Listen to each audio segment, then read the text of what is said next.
Le 15 février 2023, le gouvernement ivoirien avait annoncé par la voix du ministre de la Communication et de l'Économie numérique, porte-parole du gouvernement, l'ouverture des frontières terrestres. Une décision qui a soulagé les transporteurs des pays de la communauté économique des États de l'Afrique de l'Ouest. Suite à cette décision, les professionnels du secteur des transports de la Guinée vivant en Côte d'Ivoire ont organisé le lancement de la reprise de leurs activités. Suivez. Qui veut voyager loin ménage sa monture. C'est cette maxime qui a guidé l'Union des transporteurs de la Guinée en Côte d'Ivoire. Éprouvée par la fermeture des frontières depuis le 22 mars 2022, les transporteurs de Guinée en Côte d'Ivoire veulent un second souffle.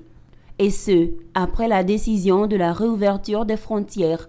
Pour eux, l'union d'une activité de participation responsable pour accompagner le développement des États est plus qu'urgente. À ce lancement était présent Touré Adama, président de la coordination nationale des gares routières de Côte d'Ivoire. Pour lui, il est question de l'insécurité routière et du permis à point. Le permis à point, nous disons que nous avons été entendus, nos jeunes gens qui ont fait l'essentiel du mouvement de protestation contre la méthode à laquelle nous nous sommes imposés, parce qu'on ne peut pas imposer à des opérateurs économiques un dictat de cette nature.